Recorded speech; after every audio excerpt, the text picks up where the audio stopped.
You were this close. The goal was right there. The relationship was going well. The project was almost done. The opportunity was real. And then you did something to ruin it. Maybe you stopped showing up. Maybe you picked a fight for no reason. Maybe you just disappeared.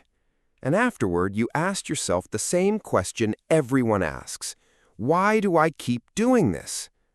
Today, we answer that question with science, with psychology, with complete honesty. And the answer is going to surprise you. First, let's kill the most common explanation.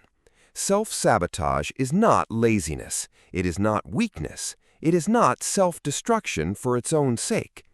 Every person who self-sabotages is doing it for a reason their conscious mind does not always have access to. Psychologists define self-sabotage as behavior that creates problems and interferes with long-standing goals.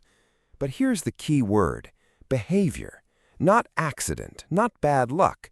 Behavior, meaning your brain chose this on some level for some reason.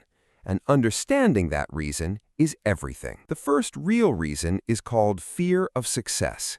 And it sounds counterintuitive. Why would anyone fear success? Because success comes with things that feel threatening. New expectations, new responsibilities, new pressure to maintain what you achieved. Right now, if you have not succeeded yet, nobody can be disappointed in you. Nobody expects anything from you. You are safe in potential. The moment you succeed, that safety disappears. Now people expect you to stay there, to grow further, to not fall back. Your brain calculates this risk, and sometimes it decides staying small is safer than risking that kind of exposure.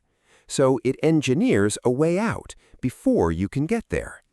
Not because it wants you to fail, because it is trying to protect you from what comes after success. Second reason, and this one goes deeper: your identity. Every person carries a story about who they are. Maybe your story is, I am someone who struggles. I am someone who almost makes it. I am not the kind of person who has it together. These stories feel like facts. They feel like truth. But they are just narratives your brain built, usually in childhood, based on what happened to you and what people told you. Here's the problem. When success threatens your identity story, your brain treats it like a physical threat. If you succeed, who are you then? You are no longer the person who struggles. You are no longer the underdog. You are no longer the one people feel sorry for. And as painful as that identity is, it is familiar. It is known. It is safe. Success would require becoming someone new, and your brain is deeply, profoundly uncomfortable with that.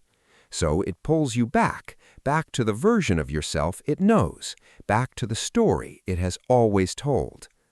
This is not weakness.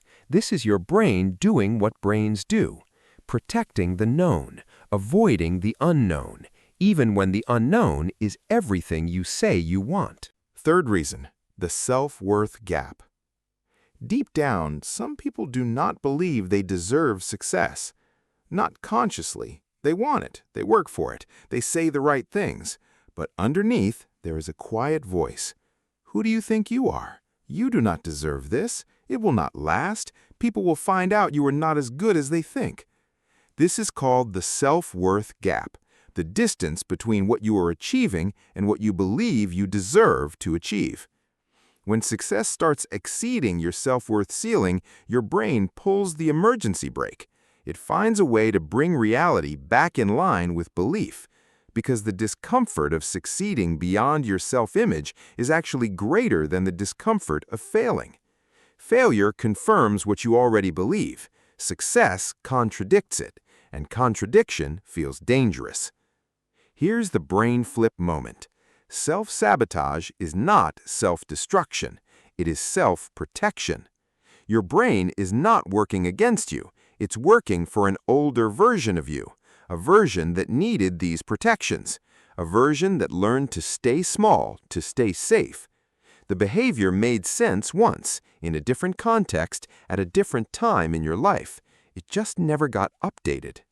And you cannot update something you do not understand. Now you understand it. 3 things that actually work, backed by research. First, catch it in real time. Self-sabotage has a feeling before it has an action, a sudden urge to cancel, a sudden desire to pick a fight, a sudden loss of motivation right when things are going well. When you notice that feeling, pause and ask one question. Am I doing this because it is actually the right move or because something is getting too real? Just asking the question interrupts the automatic behavior. That interruption is everything.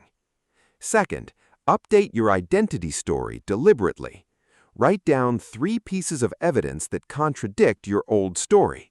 Not affirmations, evidence, specific things you have done that prove the old story wrong. Your brain runs on evidence. Give it new data, consistently, over time. The story updates. Third, raise your self-worth ceiling before you need it. Don't wait until you're about to succeed to work on what you believe you deserve. Start now. Small actions that build self-respect, commitments you keep to yourself, boundaries you hold, things you do because you matter, not because someone is watching. Self-sabotage shrinks when self-worth grows. You were not designed to stay small forever. You were designed to adapt, to grow, to become. Your brain just needs permission to update the software. Give it that permission. See you in the next one.